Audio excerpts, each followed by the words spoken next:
நான் பிறந்ததுலேருந்து அப்பா வேஷ்டி சட்டையோட தான் இன்னி வரைக்கும் பார்த்துக்கிட்டு இருக்கேன். கதர் வேஷ்டி கதர் சட்டை. அப்பா வந்து காமராஜருடைய ரொம்ப ஃபேன். அந்த காலத்துலேருந்து அதே வேஷ்டி அதே சட்டை. வேஷ்டி சட்டையை தவிர நான் அப்பாவை வேறு எதுலையும் பார்த்ததில்ல. அப்பாவோட ஃப்ரெண்ட்ஸ் நிறைய பேர் இன்றைக்கி பெரிய தொழிலதிபர்லாம் இருக்காங்க. எல்லாம் கோட் சூட்டோடு தான் இருக்காங்க. அவங்களே அப்பாவை எவ்வளோ கிண்டல் பண்ணுவாங்க, வேஷ்டி சட்டை வேண்டாம் நீ கோட் சூட் போடுன்னு. அப்போ இன்னி வரைக்கும் அவங்க அந்த வேஷ்டி சட்டையை விட்டு மாறினதே கிடையாது.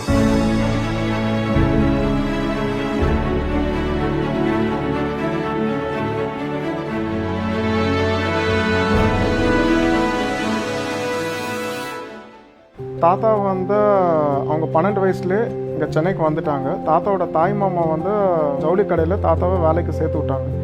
அங்கே வந்து தாத்தா 4 வருஷம் கிட்ட எக்ஸ்பீரியன்ஸ் எடுத்துகிட்டு ரங்கநாத் தெருவில் தாத்தா வந்து கடை ஆரம்பிக்கிறதுக்கு ஒரு இடம் தேவைப்படுறது. அங்கே ஒரு சின்ன கார் ஷெட்டில் தாத்தாக்கு பழக்கமானவங்க ஸ்ரீனிவாசன் ஐயர்னு பேர்.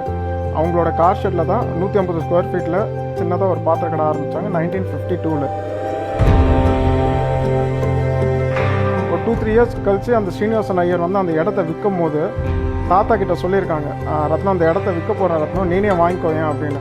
அப்போ தாத்தா இல்லைங்க இடம் வாங்குற அளவு என்கிட்ட காசு இல்லைன்னு சொன்ன உடனே, இல்லை உன் கையில் இருக்க பணத்தை இப்போ கொடு, அப்புறம் நீ வந்து பதிவு பண்ணி கொடுத்துட்டு அப்புறம் உன்னால் எப்போ முடியுமோ கொடு அப்படின்றத சொல்லி தான் அந்த இடத்த தாத்தா அவங்ககிட்ட வாங்கினாங்க. அவங்களால தான் இன்றைக்கி நாங்கள் எல்லாருமே இந்த நிலைமையில் இருக்கனால அவங்களோட பேர் ஞாபகத்தமாக தான் அப்பாவுக்கு ஸ்ரீனிவாசன் பேர் வச்சுருக்காங்க. சில கஸ்டமர்ஸ் சில ஐட்டம் வந்து கேட்பாங்க, அது அந்த நேரத்துக்கு இருக்காது. அப்பா காலையில் சைக்கிளில் போய் பர்ச்சேஸ் பண்ணிட்டு வருவாங்க.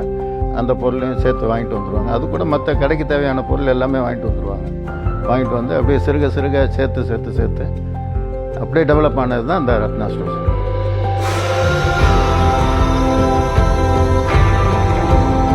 அப்பா வந்து கொஞ்சம் எல்லாத்தையும் நல்லா முகலட்சணமாக நல்லா பேசுவாங்க. அதே ஒரு அப்பாவுக்கு ஒரு ப்ளஸ் பாயிண்ட்டு. ரத்தனம் கடைக்கு போனால் நல்லா கேட்குற பொருளை கொடுக்குறாங்க. அந்த நேம் அப்பாவுக்கு எப்பயுமே உண்டு, இன்னி வரைக்கும் உண்டு. நம்ம கடைக்கு வர்றவங்கள மேக்ஸிமம் 70% கல்யாண கஸ்டமர் தான். அப்பாவை பொறுத்த வரைக்கும் கல்யாண கஸ்டமருக்கு ரொம்ப கைராசியானவங்க. தாத்தா வந்து எப்படி அப்பா கொடுத்தாங்களோ, அப்பா எப்படி எனக்கு கொடுத்தாங்களோ, நாங்கள் 3 பேரும் சேர்ந்து இன்றைக்கி எப்படி பிஸ்னஸ் பண்ணுறோமோ த சேம் வே கஸ்டமர் பேஸும் எங்களுக்கு 3 ஜென்ரேஷன்ஸாகவே இருக்காங்க. இன்றைக்கி கல்யாண கஸ்டமர் வர்றவங்க தாத்தா பேரை கேட்டே வருவாங்க. பொருள் வாங்குறது இன்றைக்கி எல்லா இடத்துலையும் வாங்கிக்கலாம். ஆனால் தாத்தா மேலே இருக்க அந்த மரியாதை, அந்த நம்பிக்கை, இட்ஸ் மோர் தேன் பிஸ்னஸ்ங்க. இன்றைக்கி வந்து பிஸ்னஸ் கன்சல்டன்ட்ஸ்னு நிறைய பேர் வந்திருக்காங்க. நானே நிறைய பேரோட இன்ட்ராக்ட் பண்ணியிருக்கேன். நான் என்ன தான் பிஸ்னஸ் கன்சல்டன்ட்ஸ் கிட்ட ஒப்பீனியன் வாங்கினாலும் தாத்தா கூட இருந்து கற்றுக்கிற விஷயமே அது வந்து எந்த கன்சல்டண்ட்டாலையும் நம்மளுக்கு வந்து அதை பாஸ் ஆன் பண்ண முடியாது. காலையில் தாத்தா கடைச்சாவி பை கொண்டு வர்றது, நைட் அது கொண்டு போய் நேராக சாமி ரூமில் தான் வைப்பாங்க அந்த கடைச்சாவி பையை. ஸோ அந்த ஒரு சின்ன விஷயத்துலேருந்து கடைக்கு வந்து ட்ரெஸ் கோடு, கடை உள்ளே வரும்போது நம்ம கஸ்டமர் நம்மளை தேடி வராங்கம்மா, அவங்களுக்கு வந்து நம்ம வந்து ஒயிட்டில் இருந்தால் தான் அவங்களுக்கு அந்த ஆம்பியன்ஸ் இருக்கும். இது எல்லாமே வந்து கூட இருந்து கற்றுக்கிறது தான். அது ஒருத்தவங்க சொல்லி நம்ம கற்றுக்க முடியாது.